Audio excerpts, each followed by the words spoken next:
साहिब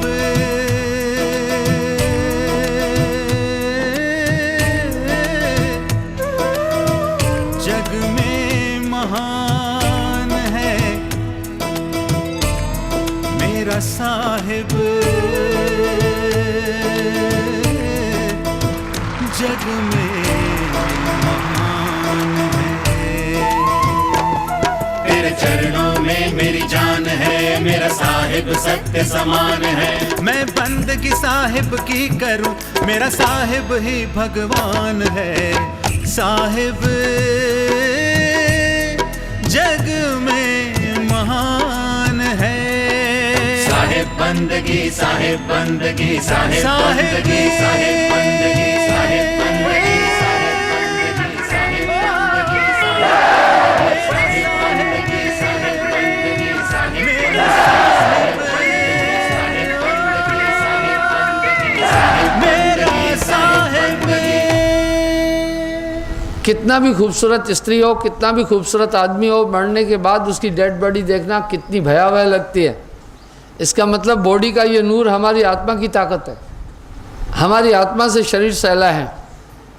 हंसा उड़े और ताल सुखाना, जब इसमें से हंसा निकल जाता है ये बेकार हो जाता है, कुछ भी नहीं है इसके अंदर। आदमी का जिस्म क्या है, जिस पे सहला है जहाँ एक मिट्टी की इमारत, एक मिट्टी का मुकाम। भाई खून का गारा है इसमें, ईंट इसकी हड्डियाँ, चंद श्वासों पर खड़ा है ए ख्याल आसमां। भाई मौत की पुरजोर आंधी आन जब टकराएगी तो टूट करके ये इमारत खाक में मिल जाएगी। इसका क्या है? घर के लोग आपको 24 घंटे से ज़्यादा रखेंगे ही नहीं। मुए पीछे ले हूँ करते हैं, नेक धरत नहीं धीर। अरे भाई पल भर भी कोई धैर्य नहीं रखता है। सुबह मर गया तो शाम तक संस्कार कर देंगे, अगर दोपहर के बाद मरा तो नेक्स्ट डे मॉर्निंग में उठाकर भूख के आएंगे,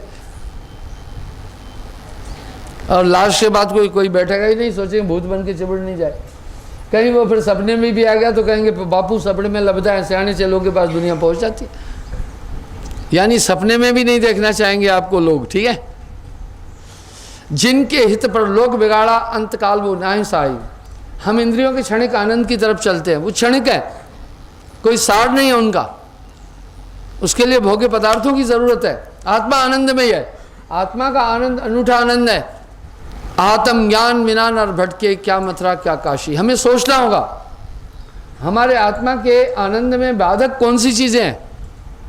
अगर आत्मज्ञान की तरफ जाओगे तो बाधक आपका केवल मन है, केवल मन है। साहब बार बार वाणी में कह रहे हैं, मन ही स्वरूपी देव निरंजन तो है राख भरमाई। हे हंसा तू अमर लोक का पड़ा काल बसाई। भाई तेरा बैरी कोई नहीं, तेरा बैरी मन। जीव के संग मन काल को वासा, अज्ञानी नर गए विश्वासा। मन ही निरंजन, मन ही ओंकार, मन ही है करतारा। ये बहुत बड़ा बाधक है। ये क्या कर रहा है? आत्मा को भ्रमित कर रहा है केवल। कैसे? अब आत्मदेव शरीर के आनंद की तरफ दौड़ रहा है, अपने रूप को भूल गया। सच ये है कि शरीर के आनंद के पीछे भी हमारी आत्मा का ही आनंद है। आप कुछ खाए, अगर आपका ध्यान नहीं है जीभ पर ना, तो उसका स्वाद भी नहीं पता चलेगा। आप कुछ देखे, आपको सुंदर चीजें दिखी, आकर्षण लगा, अगर आपका कंसंट्रेशन नहीं होगा तो सुंदरता लगेगी नहीं। आपने कोई म्यूजिक या कोई गीत सुना, अगर आपका कंसंट्रेशन नहीं है ना तो उसका भी लय नहीं पता चलेगी। इसका मतलब है शरीर के माध्यम से प्राप्त होने वाले जो भी आनंद हैं क्षणिक हैं, और उसके लिए भोग्य चाहिए, भोग्य पदार्थ। आत्मा को आनंद से परिपूर्ण है। आत्मा को किसी बाहरी साधन की जरूरत नहीं है। अरे मुंह से हमें आनंद लेना है तो भोग्य पदार्थ के रूप में खटरस चाहिए। या तो कोई खट्टी चीज़ खाएंगे, या नमकीन खाएंगे, या तीखी खाएंगे, या कड़वी खाएंगे, या चरपड़ी खाएंगे। भोग्य पदार्थ चाहिए। और आंखों का आनंद लेना है, सुंदर चीज़ चाहिए, सुंदर स्त्री, सुंदर लड़की देखना है, सुंदर रमणीक स्थान देखना है, तब इन आंखों को आनंद मिलता है। नासिका को खुशबू चाहिए, उससे ही आनंदित होती है। इन सभी इंद्रियों के आनंद के लिए, विषय विकारों के लिए स्त्री पुरुष का योग चाहिए। जितनी भी इंद्रियों का आनंद है, इनकी प्राप्ति के लिए भोग्य पदार्थ की आवश्यकता है। पर आत्मा के लिए कोई भोग्य पदार्थ नहीं चाहिए। वो स्थिर है, वो नित्य है। इसलिए कंसंट्रेशन को आप समझे, ये ध्यान बहुत बड़ी चीज़ है। बार बार साहब कह रहे हैं भाई जो कुछ है वो सूरती हैं, कहे कबीर विचार। आखिर हम आत्मज्ञान की तरफ कैसे चलें? साधन क्या है, जरिया क्या है?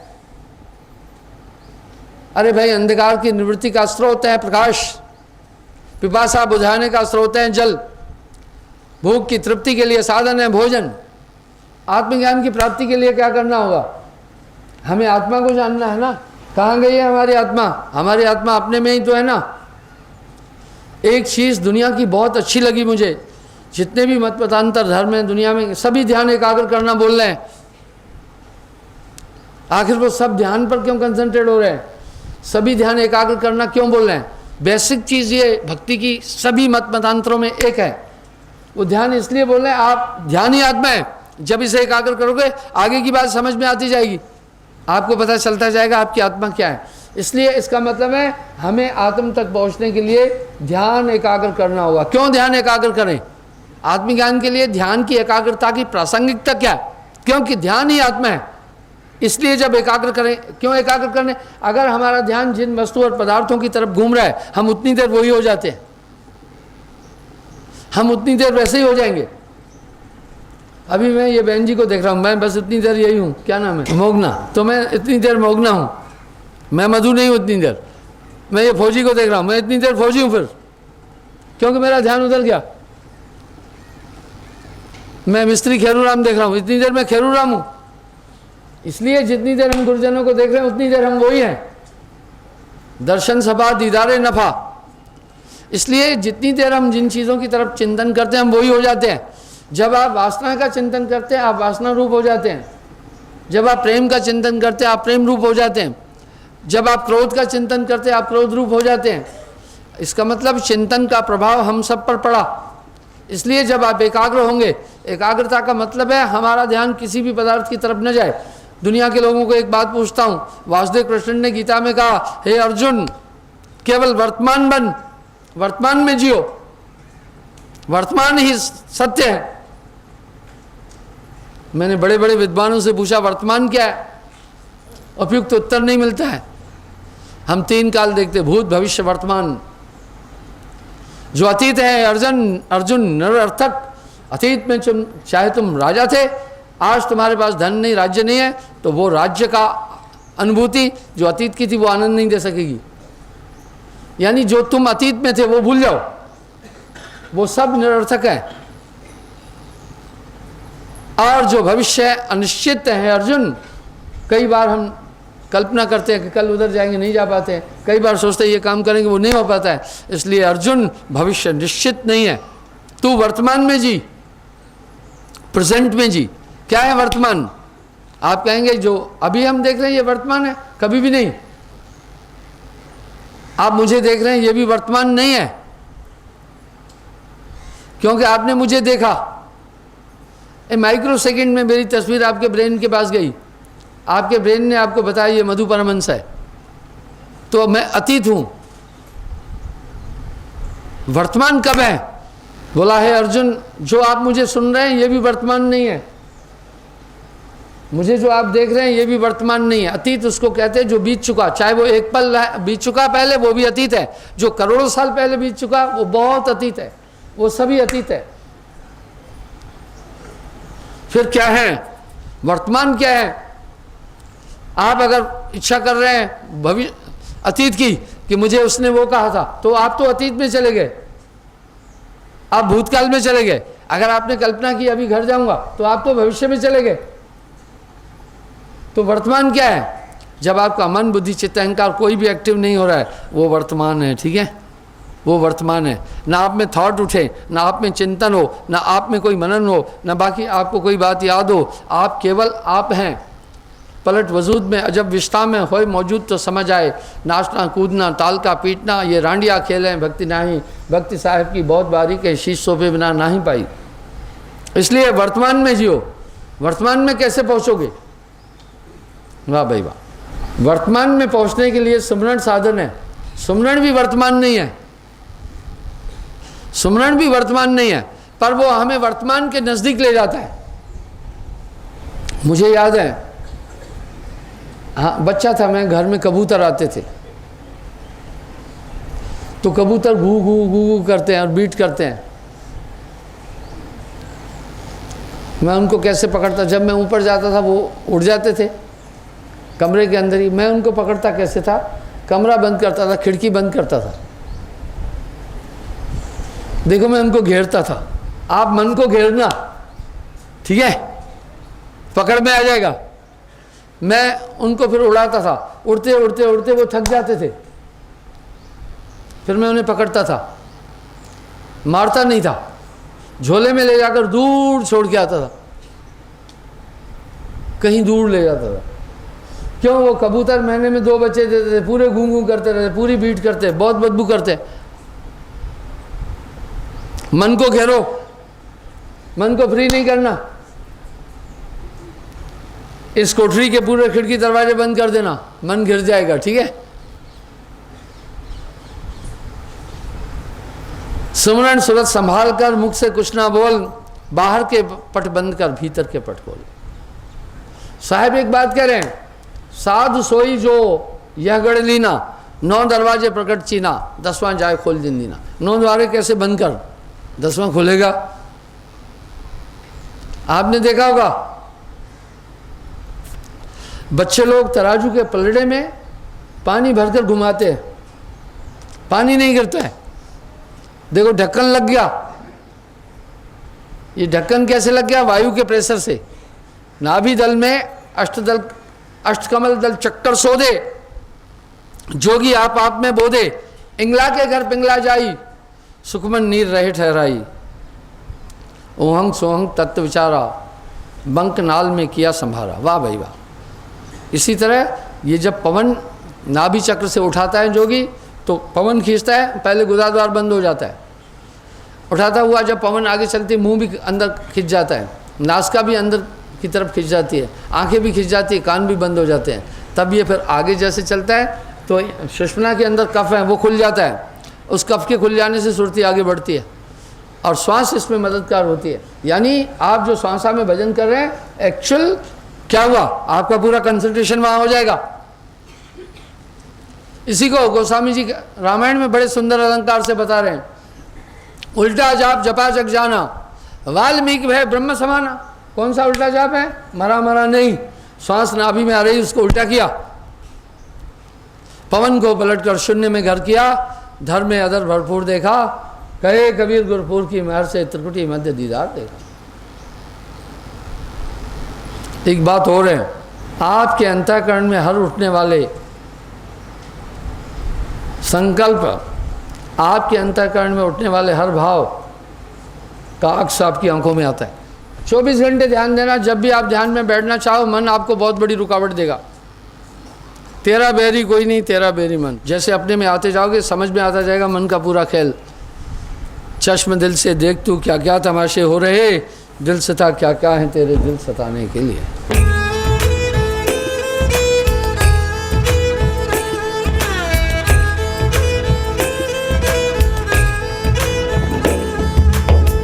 अगर ये जीवात्मा करोड़ों योग करे, अनंत तप करे, लेकिन सदगुरु बिना जीव की हानि।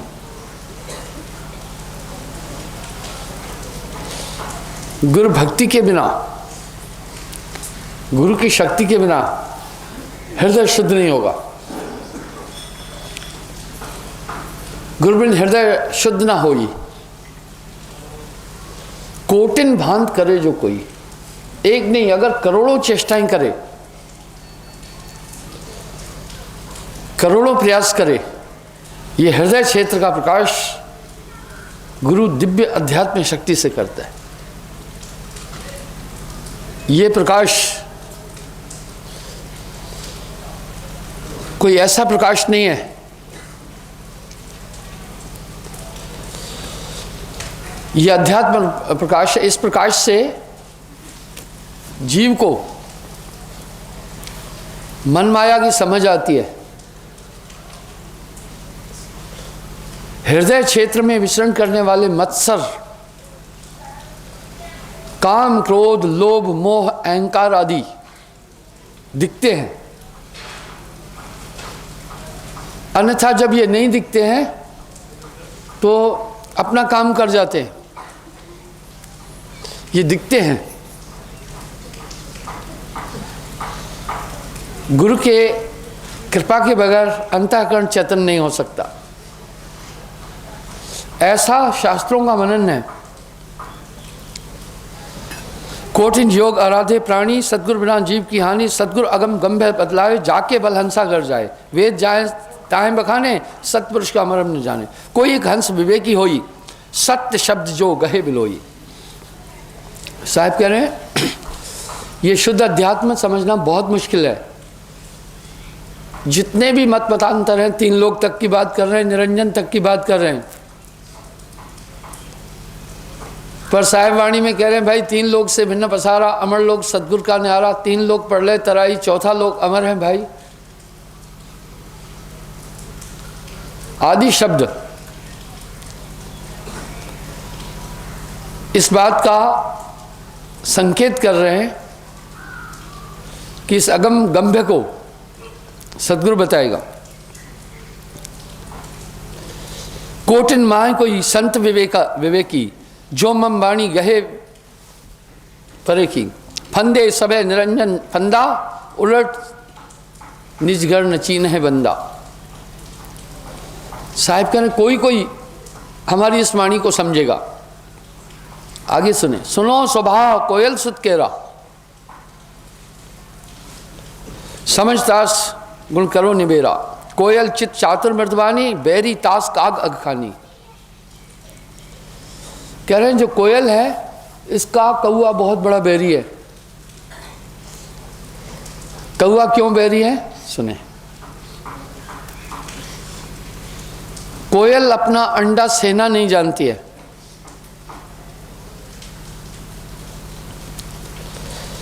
पक्षी लोग मोस्टली अंडा सेते हैं, मुर्गी भी सेती है।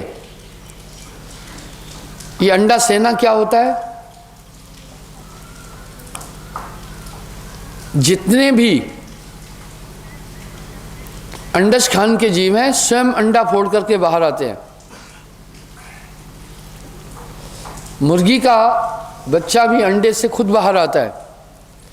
तो अंडा सेते कैसे है मुर्गी, अपने शरीर की हीट देती है, उससे अंडे के ऊपर वाला छिलका कोमल हो जाता है।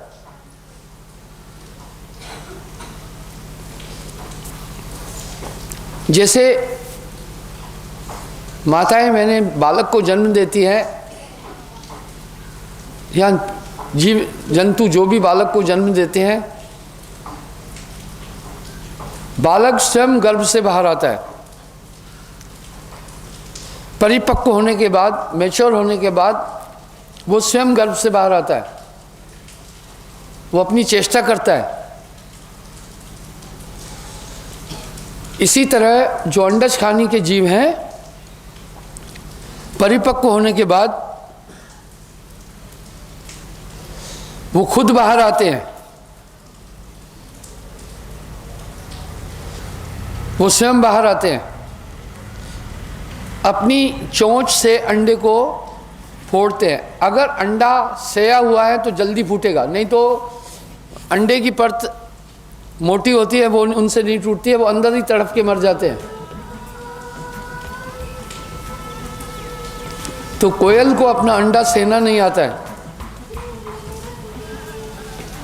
कोयल और कौवे का अंडा करीब करीब समान होता है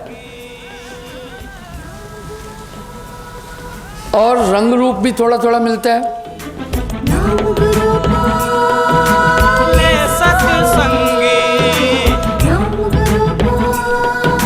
ले मनानी नाम गुरु का, ले सत्संगी नाम गुरु का, ले मन रंगी नाम गुरु का, ले सत्संगी नाम गुरु का, ले मन रंगी नाम गुरु का, तू ले सत्संगी।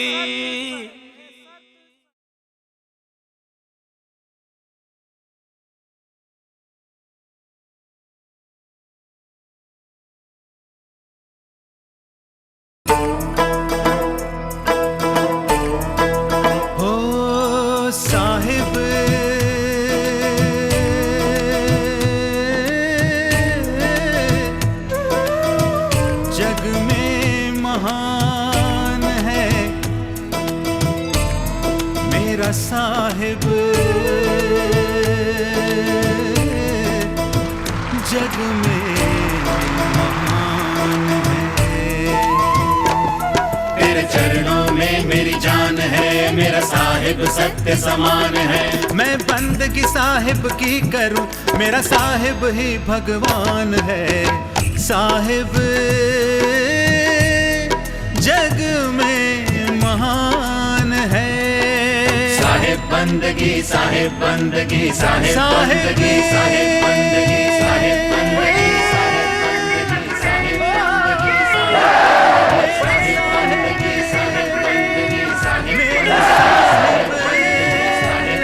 बंदगी, साहिब बंदगी, मेरा साहिब। कोयल और कौवे का अंडा करीब करीब समान होता है और रंग रूप भी थोड़ा थोड़ा मिलता है। कोयल नर को कहते, कोकिला मादा है। जो कोयल है वो नर है, उसकी जो मादा है उसको कहते कोकिला। जो कोयल है नर वो बहुत तेज उड़ता है, कोकिला तेज नहीं उड़ पाती है। जब ये अंडे सेने होती है क्या करती है, ये दोनों मिलकर के कौओं के झुंड में जाते हैं। कोकिला अपने अंडे को लेकर छिपके बैठती है, जो नर है वो जाकर कौओं को छेड़ता है। कौए गुस्से में आ जाते हैं और कोयल के पीछे दौड़ते हैं। वो उनको बहुत दूर ले जाता है। कौओं में संगठन भी है, वो एक साथ चलते हैं, बहुत दूर ले जाता है। तब तक कोकिला अपना अंडा एक वहाँ रखकर कौए का अंडा उठाकर दूर फेंक देती है, चले जाते हैं। कौए वापस आ जाते हैं, उनको नहीं पता चलता है कौई को कि वो देखती है मेरे 4 अंडे थे, 4 ही हैं। उसको नहीं पता चलता है कि ये कुछ चालाकी हुई। अब वो कोयल के अंडे को भी सेती है। अब वो बच्चा बाहर निकलता है। छोटा होने के कारण कौई को पता नहीं चलता है कि ये कोयल का बच्चा है। फिर उन चारों को दाना चुगाती है कौई। इतने में फिर ये क्या करते हैं, नर मादा कोयल कोकिला फिर उस झुंड में जाते हैं। कोयल छिपकर बैठती है कोकिला, और कोयल उनको छेड़ता है। सब कौए फिर उनके पीछे दौड़ते हैं। तब तक ये जाकर अपने कुल की वाणी सिखाती है उसे, अपनी भाषा। लाजमी है, इंसान की टोन जो है, चाहे सभी इंसान एक ही तरह की है, इसी तरह वो इस टोन को सुन लेता है। ये क्रम वो कई बार करते हैं, इसलिए कोयल बड़ी कम है। कोयल बड़ी कम है, उसे बालक को पोषित करने में बड़ी डिफिकल्टी है। तो बंधुओं, धीरे धीरे उसको वो समझाती है, देखो हम कोयल लोग हैं, मैंने तुम्हें इसके घर छोड़ा था, ये कौए हैं, ये अगखानी हैं, हम अच्छे हैं। धीरे धीरे धीरे धीरे वो अपने वचन सुनाती है। काग सुन शब्द कोयल सुत जागा, निज कुल वचन प्रिय तह लागा। जो कोयल का सुत है, अपने कुल के वचन उसे अच्छे लगे, वो कोकिला की सीख को ग्रहण करता है। काग जाए पुन जबह चरावे, तब कोयल ते हैं शब्द सुनावे। इस प्रकार से कोकिला उसे अपने शब्द सुनाती रहती है। निज अंकुर कोयल सुत जहिया, वायस दिशा ही नहीं रहिया। निज बोली बोलत चल बाला, एक दिवस जाए वायस दिखलाई कोयल सुत और चला पर आई। फिर ये कैसे ले आती है, फिर ये दोनों जाते हैं। कोकिला छिपकर बैठती है, कोयल उनको छेड़ता है, नर कौओं को। कौए ये सोचते हैं कि ये कोयल लोग हमारे बच्चों को लेकर कोयल बना देते हैं। कौओं को ये वहम है, इसलिए वो चिढ़ रहे हैं। वो सोचते हैं ये हमारे बच्चों को ही चुरा के ले जा रहे हैं, और चुरा कर वहां इनको ये कोयल बना देते हैं। कौओं को ये वहम है, तो अपने साथ उसको उड़ा करके ले आती है।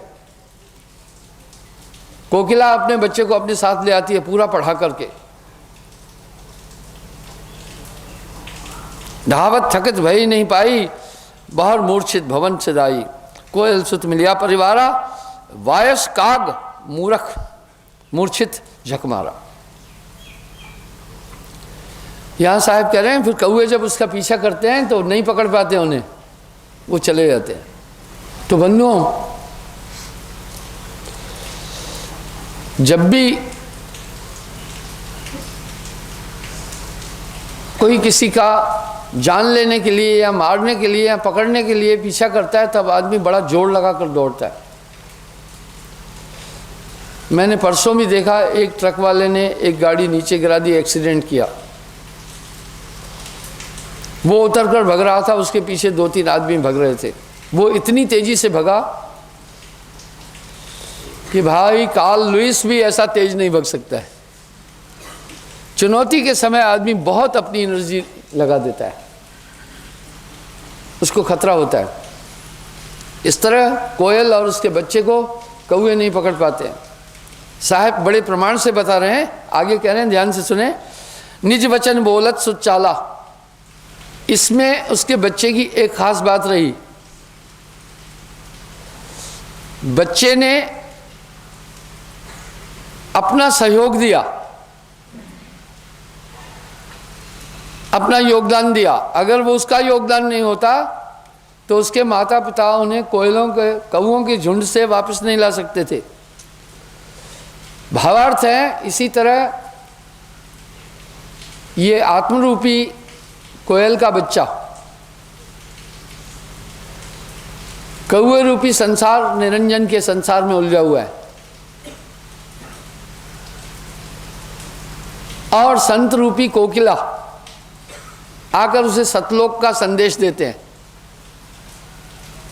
उसे समझाते हैं कि ये देश तुम्हारा नहीं है, और उसे अपने साथ ले चलते हैं। अगर वो कोकिला का बच्चा नहीं आया तो वो भी कौओं वाली वाणी बोलना शुरू करता है। कभी कभी आप कुछ कौवे देखते हैं जिन कौवे की गर्दन, पूरा शरीर काला होता है, गर्दन से थोड़ा थोड़ा स्लेटी रंग होता है, लेकिन कुछ कौवे देखते हैं कंप्लीट काले हैं। वो जो कंप्लीट काले हैं वो कोयल के ही बच्चे हैं, लेकिन वो ऐसे ही बोलेंगे कौवे की तरह, क्योंकि भाषा वही सीखे। साहब यही बात बोल रहे हैं, धाय वायस विकल है भय थकित नहीं तह पावही, काग मूर्छित भवन आयो मन ही मन पछतावही। कोयल सुत मिल्यो तात अपने, काग रहे झक मार के, जस कोयल सुत होए यह मोह को जो जीव मिले। अभी यहाँ कह रहे हैं कोयल के पुत्र की तरह जो मुझे मिलता है उसे सतलोक पहुंचाता हूं। जब भी आप सत्य भक्ति की तरफ बढ़ेंगे, निसंदेह दुनिया के लोग आपको काफी तंग करेंगे। कौवे की आवाज सुनकर किसी को भी अच्छा नहीं लगता है, लेकिन जब कोयल बोलती हैं तो आकर्षित करती है अपनी तरफ, कोयल अपनी तरफ खींच लेती है। अस हंसा बोले बिलछानी, प्रेम सदा सम गह गुरबानी। काह कुटिल वचन नहीं कहिए, शीतल दया आप गह रही है। पता है धीर गंभीर पुरुष, उनमें क्यों शांति होती है, संतोष क्यों होता है, शील क्यों होते हैं? ये एक विवेक है। जब भी कोई आदमी ऐसी चीज करता है वो फौरन ये सोचते हैं कि इसका अकल काम नहीं किया, इसकी बुद्धि काम नहीं की। उसका चिंतन ये होता है उस समय।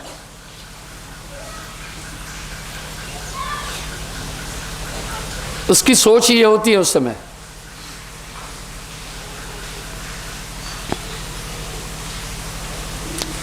साहब एक अनल पक्ष का उदाहरण दे रहे। आपकी विलिंग चाहिए अमर लोक जाने के लिए। पहले पक्षियों में सर्वश्रेष्ठ वैसे भी मानते अनल पक्ष,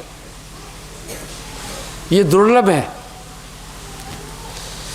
जब ये नहीं मिला तो हंसा, पहले राष्ट्रीय पक्षी हमारा हंस था, हंस भी दुर्लभ है।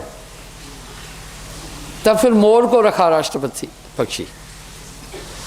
आइए देखते हैं अनल पक्ष कैसा है।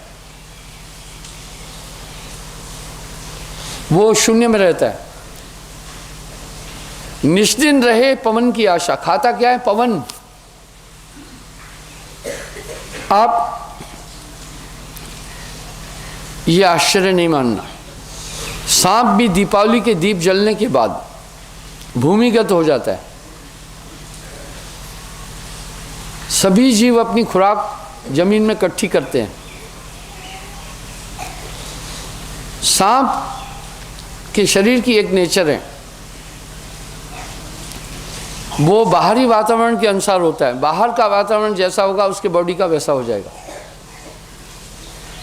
हम सबका ऐसा नहीं है, चाहे सर्दी है चाहे गर्मी है, हमारा टेम्परेचर 98.4 होगा।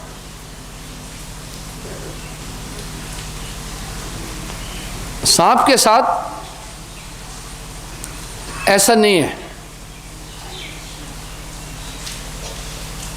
अगर बहुत गर्मी होगी तो सांप पूरा गर्म हो जाएगा, इसलिए वो परेशान हो जाता है। इसलिए गर्मी में भी वो ज़मीन के अंदर चला जाता है।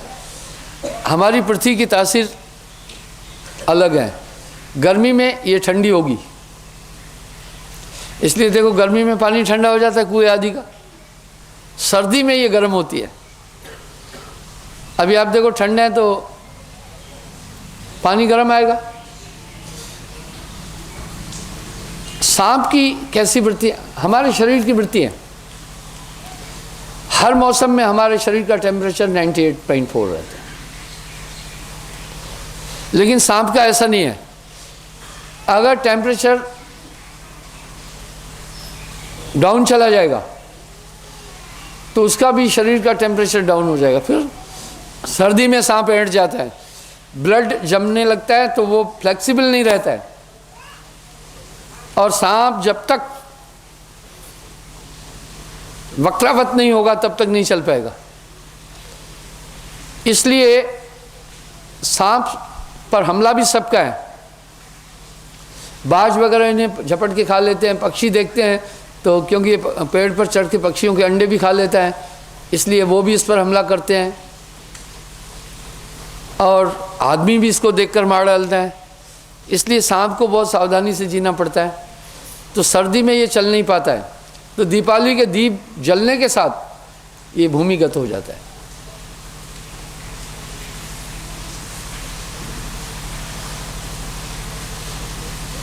ये जमीन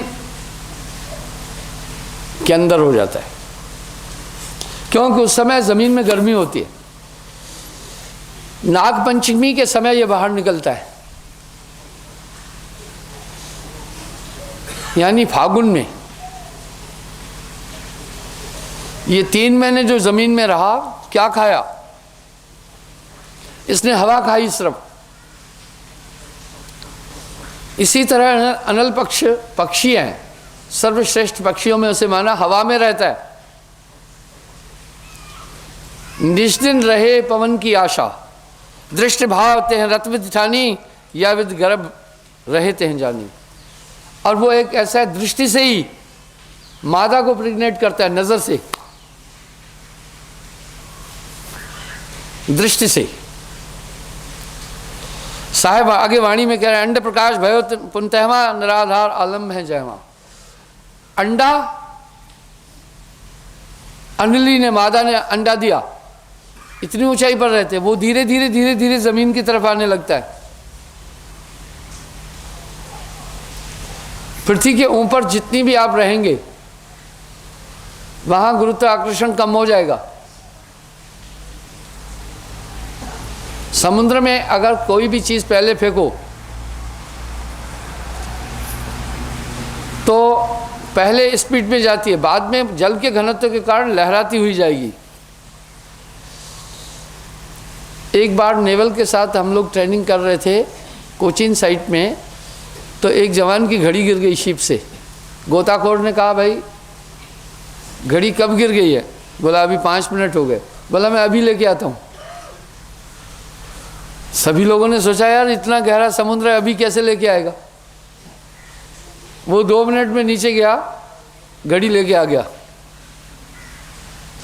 तो सब लोगों ने पूछा भाई ये कैसे इतनी देर में तले तक पहुंचे? बोला नहीं, तल तक जाने में से 2 दिन लगना था। पहले 10-20 मीटर तेजी से जाती है, बाद में जल के घनत्व के कारण धीरे धीरे हिलोरे खाती खाती धीरे जाएगी। यही हाल पानी का है, थोड़ी धरती का भी है। थोड़ी दूर से अगर धरती के नज़दीक कोई चीज़ होगा, इसका वहाँ आकर्षण बहुत तेज है, बहुत स्पीड में आएगी। जितना जितना हाइट में जाएंगे इसका गुरुत्वाकर्षण कम हो जाएगा। तो उतना नहीं खींच पाती है। अनल पक्षी इतनी हाइट में रहता है, ठीक है, काफ़ी हाइट में रहता है, वहीं वो रहता है। वहीं जो अंडा दिया, अंडा सिलो सिलो धरती पर आता है। मार्ग में पुष्ट भयो अंडा, वो गिरते गिरते गिरते गिरते से जाता है खुद। मार्ग में पुष्ट भयो अंडा, मार्ग में ग्रह नौखंडा, वो रास्ते में ही फूट जाता है, पक्षी बाहर आता है, वो भी गिरता गिरता आता है जमीन की तरफ।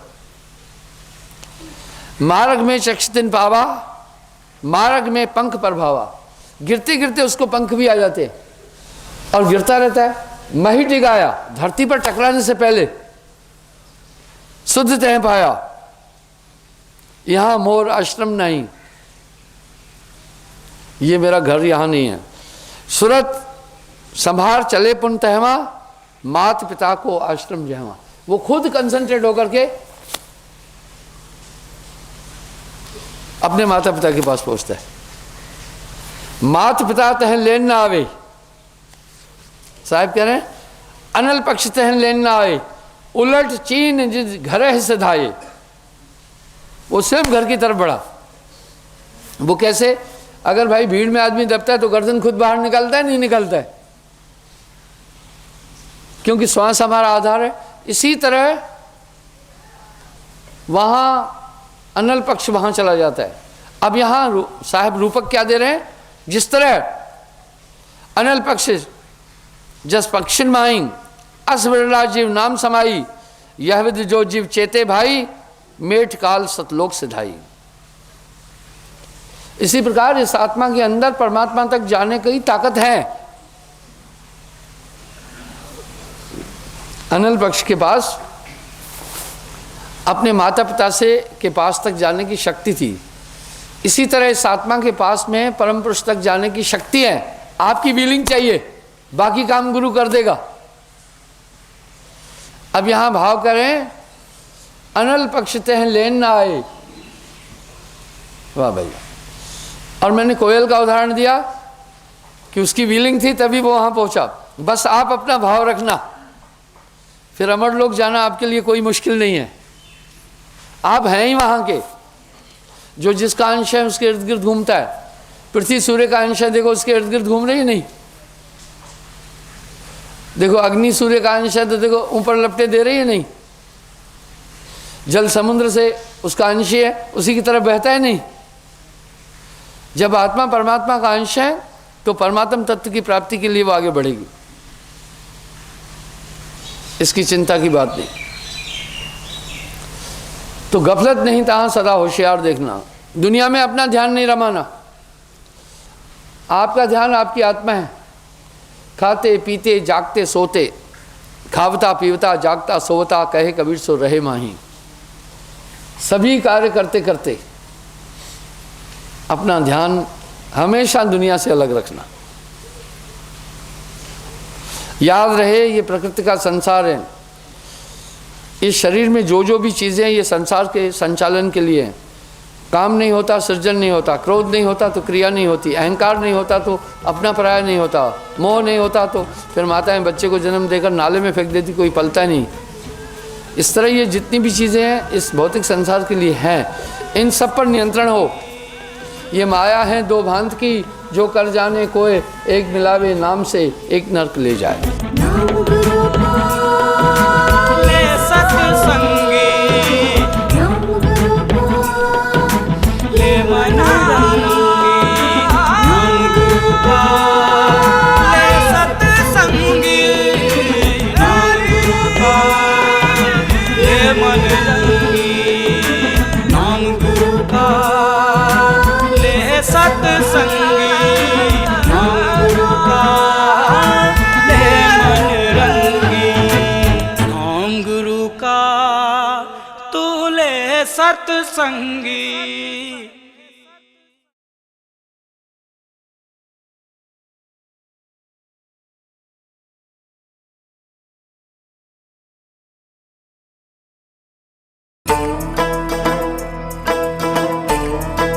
हो साहिब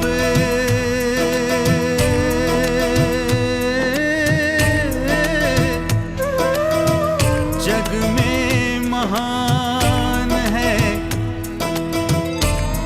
मेरा साहिब, जग में महान है। तेरे चरणों में मेरी जान है, मेरा साहिब सत्य समान है। मैं बंदगी साहिब की करूं, मेरा साहिब ही भगवान है। साहिब जग में महान है। साहिब बंदगी, साहिब बंदगी, साहिब साहिब बंदगी, साहिब बंदगी, साहिब बंदगी, साहिब बंदगी, साहिब बंदगी, साहिब बंदगी, साहिब बंदगी, मेरा साहिब। गुरु भक्ति का बहुत बड़ा महात्म बोला।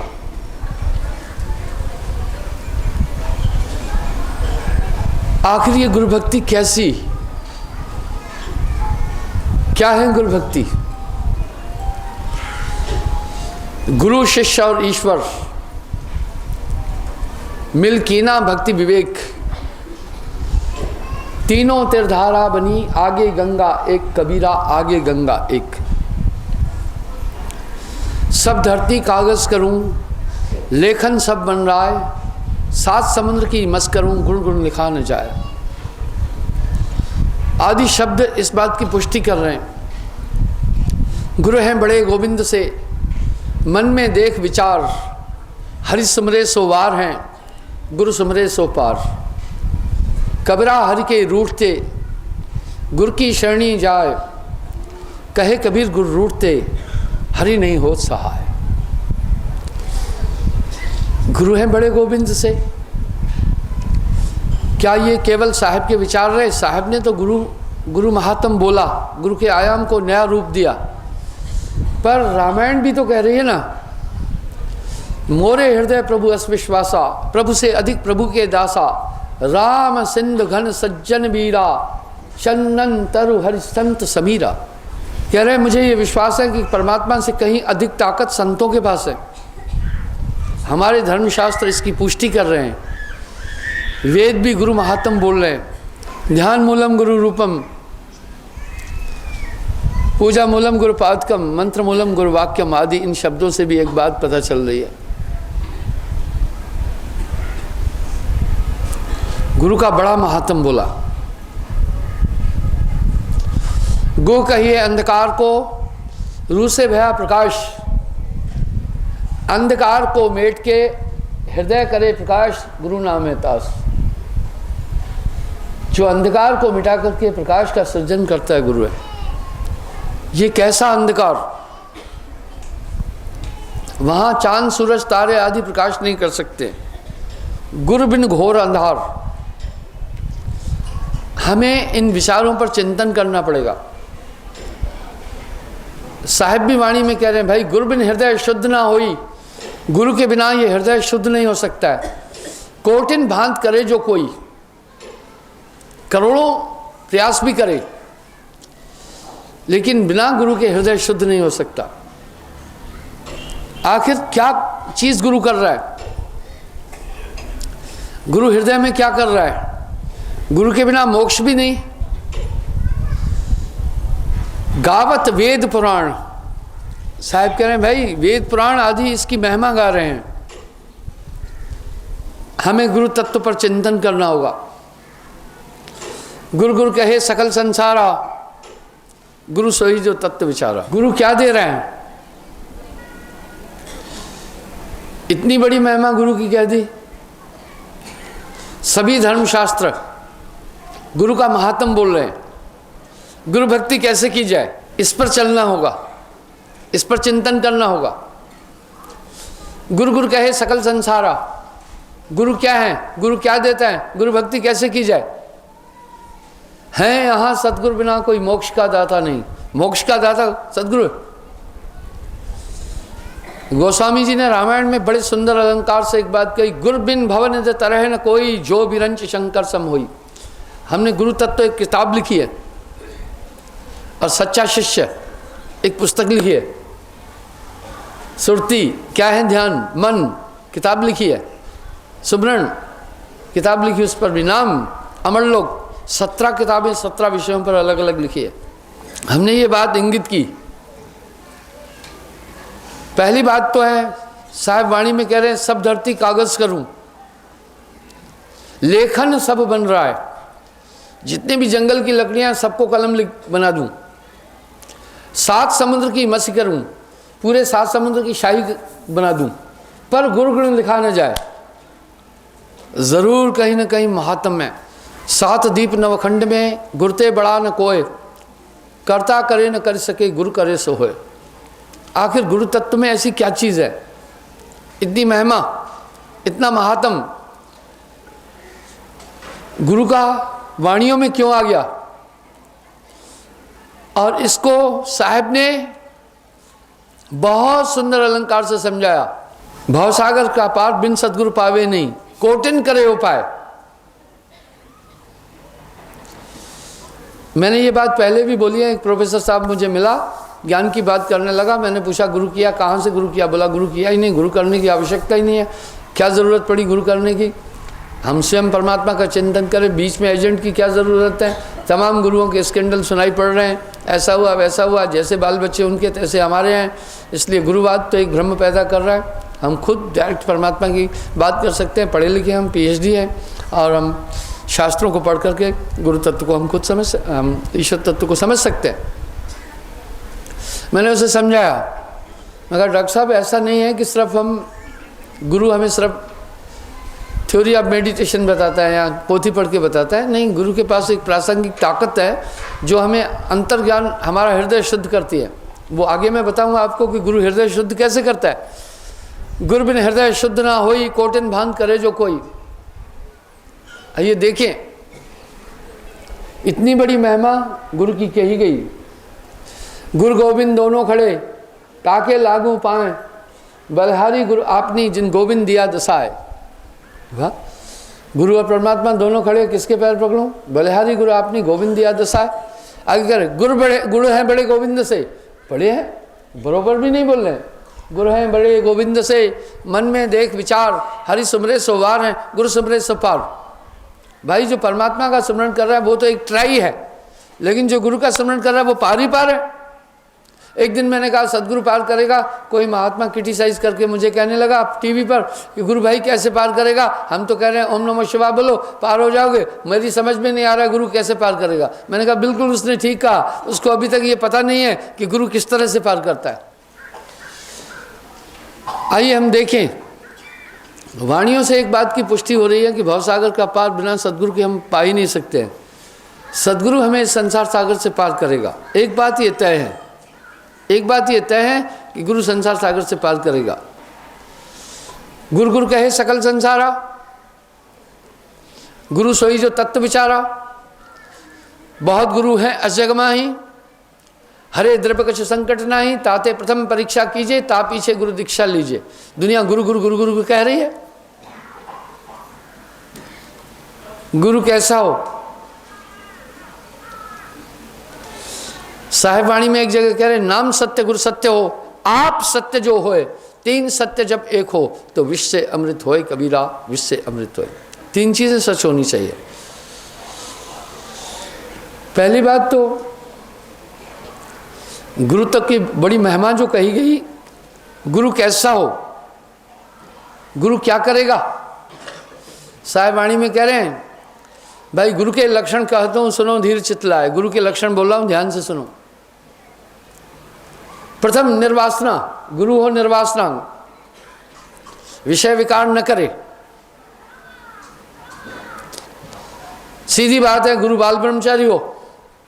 मैं जानता हूं कि जब मैं ये बात कहूंगा कुछ लोगों के अंदर विचार आएगा, आपने महाराज शादी नहीं की है इसलिए तो बोल रहे। नहीं नहीं नहीं नहीं, मैं इसलिए नहीं बोल रहा हूं। पहली बात, गुरु हो निर्वासना, इसमें वासना न हो। बाल ब्रह्मचारी है, इसका मतलब बच्चेपन से ही तो उसके सभी चीजें संस्कार उत्तम थे। अगर भाई गुरु बाल ब्रह्मचारी मिलना बड़ा मुश्किल है, गुरु बाल ब्रह्मचारी नहीं, तो फिर गुरु हो सन्यासी। कम से कम सन्यासी क्या होता है, घर द्वार बाल बच्चे छोड़ के आए। मुझे एक आदमी ने उदाहरण दिया कि महाराज ये फलाना संत था, उसके भी बाल बच्चे थे, फलाना था, उनके भी बाल बच्चे थे। मैं कहा सुनो, उनके बाल बच्चे तो थे, लेकिन जब वो दुनिया का कल्याण करने के लिए निकले तो एकल निकले, सब कुछ त्याग करके निकले, और उन्होंने अपनी गद्दियाँ बाल बच्चों को कभी भी नहीं दी। उदाहरण है सामने। इसलिए गुरु हो पहला निर्वासना। साहब ने तो साफ साफ व्यंग कर दिया ना, जाका गुरु हैं ग्रही, चेला ग्रही होए, कीच कीच के धोवते, मैल न जाए कोई। अरे अंधे को अंधा मिले तो राह बतावे कौन, बंदे को बंदा मिले गांठ छुड़ावे कौन। जाका गुरु हैं ग्रही, चेला ग्रही होए। और साफ तो बोल दिया, ग्रस्त गुरु कभू न कीजिए, इनको दूर ही ते तज दीजिए। फिर मुझे किसी ने कहा धर्मदास साहब भी तो बाल बच्चे वाले थे। मैं कहा नहीं, उसके बाद उन्होंने पूरी दुनिया त्याग करके अपने सत्य की तरफ चले थे। दूसरा निर्बंधन, भाई उसके बाल बच्चे नहीं हो, नहीं तो वो मोह माया में खुद ही उलझा रहेगा। आज देखिए तमाम पुरानी जो संतत्व की धारा की गद्दियाँ हैं वो थोड़ी भ्रमित हो रही है। मैं आपको एक छोटा उदाहरण देता हूँ। 1398 में सदगुरु कबीर साहब धरती पर अवतरित हुए। वो समय संत काल का कहलाया। संतत्व की धारा उन्हीं के द्वारा प्रारंभ हुई। 32 उच्च कोटि के संत स्थापित हुए, जिन्होंने परा अपरा दोनों से परे ऊपर की बात कही। धीरे धीरे काफ़ी लोग, अकेले कबीर साहब ने 52 लाख लोगों को नाम दिया था। इसलिए वो वाणी में कह रहे 52 लाख को दीनों बीड़ा, 36 लाख लगाए तीरा। 52 लाख लोगों को साहब ने नाम दिया था। आप सोचें, उस ज़माने में साधन नहीं थे, गाड़ियाँ नहीं थी, घोड़े नहीं थे। कहाँ गुजरात, कहाँ द्वारका जी, कहाँ जगन्नाथ जी वो पहुँच गए काशी जी से। कितनी कितनी जगहों पर घूमे, उनके पास साधन भी नहीं थे। तो उन 32 संतों ने परम तत्व की बात बोली और ये चली। बाद में क्या हुआ, जब वो संतजन संसार से चले, उनको किसी को उत्तराधिकारी ठीक मिला, किसी को नहीं मिला।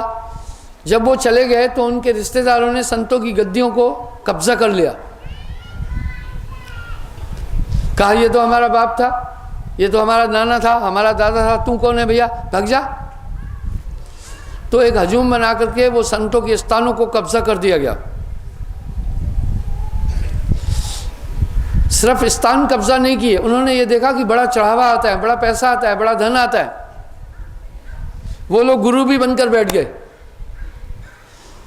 दरअसल उन्हें संतत्व की धारा का ज्ञान नहीं था कि संतत्व की धारा ने सरगुण निर्गुण दोनों भक्तियों से ऊपर की बात कही। वो लोग ये डिफरेंस नहीं समझ पाए। जो मूल संतों की शिक्षा थी वो धीरे धीरे कवर कर दी गई, क्योंकि जो गद्दी पर बैठा था वो चेतन नहीं था, वो भक्ति रत नहीं था। उसने तो वो स्थान इसलिए कब्जा किया धन की प्राप्ति के लिए, धन प्राप्त करने के लिए, यश प्राप्त करने के लिए उसने वो स्थान कब्जा किया। आइए हम देखें, थोड़ा आप इस पर चिंतन करना, मेरी बात पर मनन करना। धीरे धीरे संतों ने तो बात कैसे कही थी? संतों ने तो कहा धर्मदास तय वास हमारा, काल अकाल न पावे पारा। मेरा वास तो वहाँ है जहाँ काल अकाल दोनों नहीं पहुँचे। दादू दयाल जी साहब की वाणी पर बोल रहे हैं साहब के विषय में, कोई सरगुण में रीझ रहा, कोई निर्गुण ठहराए, अटपट चाल कबीर की मुँह से कही न जाए। हिंदू तो हद में चले, मुसलमान हद पार, दादू चाल कबीर की, दोनों दीन में ना है। आदि शब्दों से दादू दयाल जी ने कबीर साहब की स्थिति का वर्णन किया कि भाई वो सरगुण निर्गुण दोनों भक्तियों से कहीं ऊपर जाकर के उन्होंने भक्ति बोली।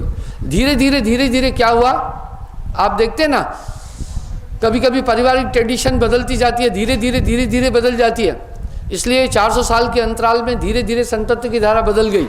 अभी तो जो सरगुण भक्ति कर रहे हैं वो भी संत लिखने लगे अपने नाम के आगे। जो योग कर रहे हैं वो भी संत, वो तो योगी हुआ। वो सभी संत लिखने लगे और सब रूहानी बात करने लगे, सब रूहानियत की बात करने लगे। धीरे धीरे धीरे धीरे संत मत का लोप होता गया। उदाहरण के लिए पलटू साहब ने धड़ल्ले से परम तत्व की बात कही, वो तो सरगुण निर्गुण इन भक्तियों से कहीं बहुत दूर ऊंची संत तत्व की वाणी की बात की है। वर्तमान में पलटू साहब के अनुयायी जो हैं वो सत्य नाम की जगह सतराम कहने लग गए। धीरे धीरे सब चीज चेंजिंग होती गई, क्योंकि प्राचीन काल में योग्य शिष्य बैठता था गद्दी पर और वो त्यागी होता था। वर्तमान में गुरु की गद्दी हथियाने के लिए चेलों को राइफलें चलानी पड़ती है और गुरु को शूट करके तब चेलों को गद्दी मिल रही है। आज हम ऐसे माहौल में जी रहे हैं। धीरे धीरे ये भक्ति दूषित होती गई और भक्ति की धारा दूषित हो गई। लोग सही भक्ति समझ ही नहीं पाए। अब ऐसा है, अब तो महात्मा लोग जो दीक्षा दे रहे हैं कह रहे हैं भाई तुम जिसको भी मान रहे हो उसको मानते रहना, वाह भाई वाह, लेकिन हमें मानना। मैं कह रहा हूँ फिर गुरु किस बात का। एक बार एक शुगर मिल के जनरल मैनेजर मेरे पास आए, मुझे कहने लगे गुरु महाराज जी मैं गुरु तो कहीं से किया हूँ लेकिन थोड़ा मैं आपसे एक जानकारी लेना चाहता हूँ, ध्यान कैसे किया जाए, ध्यान नहीं टिकता है। मैं बोला वो मेरे भाई गुरु किस बीमारी के लिए किया जाता है, इसीलिए तो किया जाता है कि ध्यान सूत्र सिखाता है। और तू वही बात मुझसे पूछने आया, तुम्हारी बात तो वही है कि फेरे मेरे साथ कर लो, खसम मेरा कोई और है। ये कैसी बात है भाई, ये कैसी बात है तुम्हारी बात बड़ी अटपटी लग रही है। इस तरह से धीरे धीरे दूषण आते गए। भाइयों मैं किसी को यहाँ व्यंग करने नहीं बैठा हूँ, आप निष्पक्ष होकर के चिंतन करो। वर्तमान में जितनी भी भक्ति धाराएं चल रही हैं, संतत्व की बात कर रहे हैं, वो सभी अपने कुल में गद्दियाँ देकर जा रहे हैं। अपने बच्चों को, अपने लड़कों को मोह माया उनकी खुद नहीं छूटी तो बाकी समाज को कितना चेतन कर पाएंगे। साहब ने वाणी में साफ व्यंग किया, जाका गुरुए आंध्रा चेला कहाँ को जाए, अंधा अंधे पेलिया दोनों को ऊपर आए। इस तरह से गुरु यथार्थ में निर्बंधन हो। तीसरा सारग्राही, वो अपनी कमाई से खाए। महापुरुषों के एग्जाम्पल मिलते हैं। तुकाराम जी शिवाजी महाराज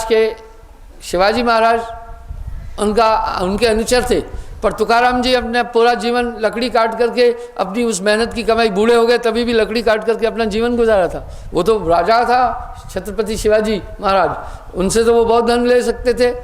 और कबीर साहब ने चरखे का एग्जाम्पल दिया। पलटू साहब एक आने का सूत लाते थे रोज, नदी किनारे दो धाराओं के बीच में उन्होंने अपनी कुटिया बनाई ताकि दुनिया के लोग नहीं आ सके मेरे पास। वहाँ उसने एक आने का सूत लाते थे, वो सूत कपास लाते थे, कपास सूत काट करके 2 आने की कपास बेच के आते थे, सूत का बेच के आते थे 2 आने में। 1 आने का सौदा लाते थे रोज, 1 आने की फिर वो कपास लेके आते थे अगले दिन के लिए। तो उनके राजा लोग भी उनके शिष्य थे। रविदास महाराज को देखिए, उनके शिष्य थे राजा पीपा आदि, लेकिन उन्होंने पूरा जीवन अपना कार्य करते हुए अपनी जिंदगी गुजारी थी। तो वर्तमान में हम भक्तित्व और संतत्व की धारा को जो देख रहे हैं, इसमें वो चीज़ दिख नहीं रही है, इसलिए वैभवमय जीवन है। मैं कभी कभी देखता हूँ महात्मा लोग अपने साथ ब्लैक थंडर और जेड की सुरक्षा लेकर चल रहे हैं। मैं भी फौजी हूँ, मुझे इसका इल्म है। अगर तुम एक महात्मा हो, तुम्हें किसका खतरा है? तुमने समाज को दिशा देनी है, तुम कोई डाकू तो हो नहीं, तुम्हारे पास बहुत ज़्यादा माया आ गई है, माल आ गया, इसलिए डर रहा है। हमारे उन महापुरुषों ने अपने पास कुछ रखा ही नहीं है, वो एकांकी चलते रहे। इस तरह से गुरु हो सारग्राही। चौथा गुरु हो निर्लोभी। वाह, आजकल बात ये चल रही है कि जो प्रवचन हो रहे हैं, महात्मा कह रहे हैं 1 घंटे के 2 लाख रुपए लूँगा, ठेके हो रहे हैं। आज एक महात्मा किसी के घर जा रहे हैं तो पहले रख रहे हैं 5 लाख रुपए दोगे तो तुम्हारे घर आऊँगा।